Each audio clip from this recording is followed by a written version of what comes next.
text, look at the linen, look at the icon of the compass, the icon of the clock. Isn't that amazing? So now, let me go ahead. I'm going to go to some websites. I'm going to go to the New York Times today. And let's just compare these websites.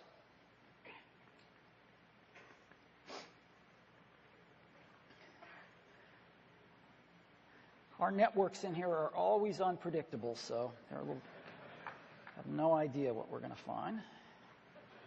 They are slow today. You know, you could help me out if you're on Wi-Fi, if you could just get off. I'd appreciate it. We're having a little problem here. I don't know what's wrong with our networks. I'm afraid I have a problem, and I'm not going to be able to show you much here today. I can show you some pictures in the camera roll.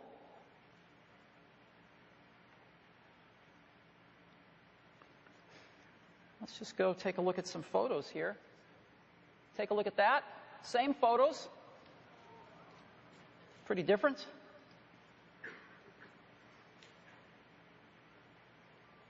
Again, same photo.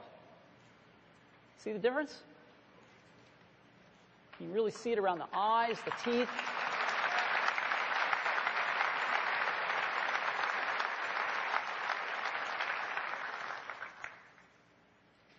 So it kind of just comes down to, what do you want to be looking at all day long?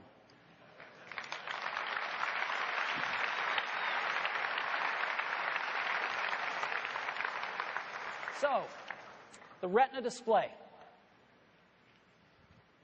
3.5 inches, the same size as the iPhone 3GS, yet with 960 by 640 pixels. That's 4 times more pixels than the iPhone 3GS. 326 pixels per inch, an 800-to-1 contrast ratio, which is, again, 4 times better than the 3GS. We're using IPS technology. This is a very advanced LCD technology, which is quite a bit, in our opinion, quite a bit better than the OLED technology for these types of products, and provides much more accurate color and much higher resolution. You can't make an OLED display with this type of resolution right now. And so we think the IPS technology is really quite superior. And it results in incredibly sharp text, images, and video. Now, again, the Retina display has got 78% of the pixels on an iPad right in the palm of your hand. iPhone OS 4 makes it so your apps automatically run on the Retina display, full size. But they look even better, because what we do is iPhone OS automatically renders your text in the higher resolution and all your controls in the higher resolution. So you get that automatically, and your apps look even better without you doing any work. But if you do a little bit of work and open up the hood of your app and put in higher resolution artwork, then they will look stunning. So we'd suggest that you do that. So that is the Retina display. Awesome text, awesome images, and awesome video. We think this is going to set the standard for displays for the next several years. And we don't think anybody's going to come close. And, you know, the display is your window into the internet, into your apps, into your media, into your software. We think it's maybe the most important single component of the hardware. And we've got something here now that's like the best window on the planet. So that's the Retina display.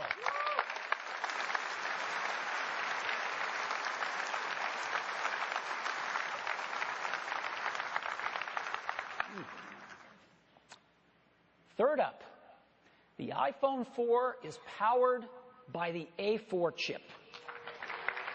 Apple's A4 chip.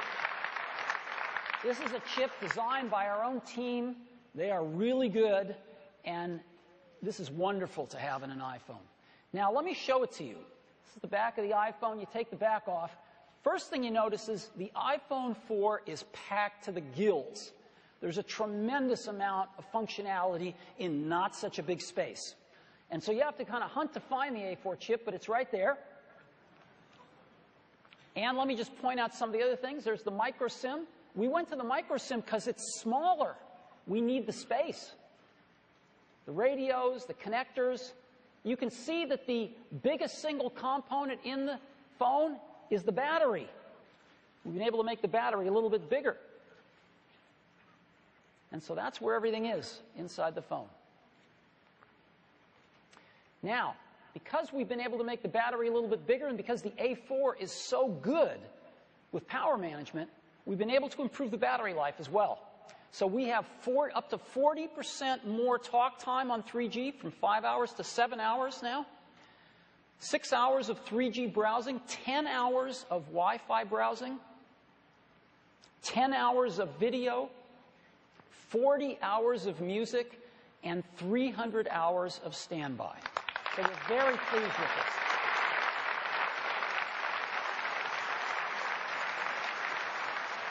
Also, our environmental report card is strong. Arsenic-free, BFR-free, mercury-free, PVC-free, and stainless steel and glass are highly recyclable materials. So we're doing great there. So the A4 chip, up to 32 gigabytes of storage, quad-band HSDPA and HSUPA for 7.2 megabits per second down, 5.8 megabits per second up. That's theoretical because the carriers don't support that yet, but as they do, we'll welcome it. And dual mics for noise cancellation, 802.11n Wi-Fi, and of course GPS plus accelerometer plus compass.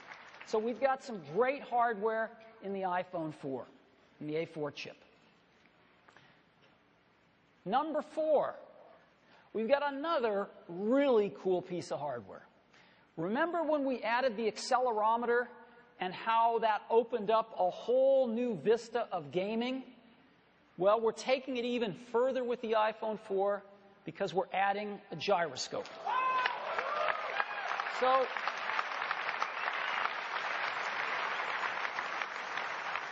we're adding a 3-axis gyro, which is fantastic. Pitch, roll, and yaw. Also rotation around gravity.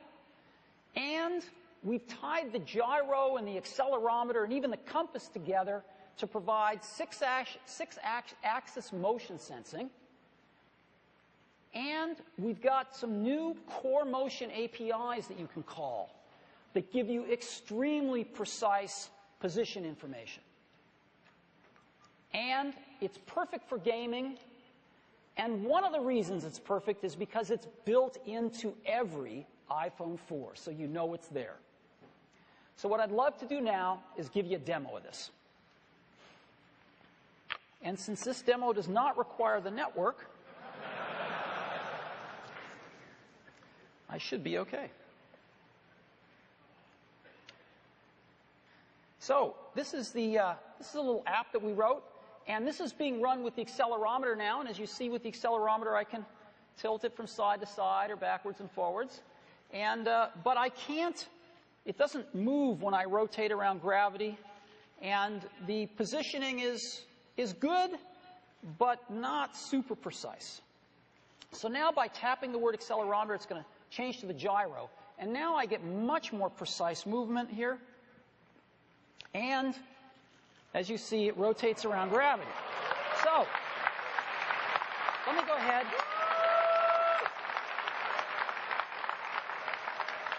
So I'm going to play this game here. And I think I'll take this one off. All right. And maybe I'll take this one out. And I'll take that one out. And this one out. And this one out.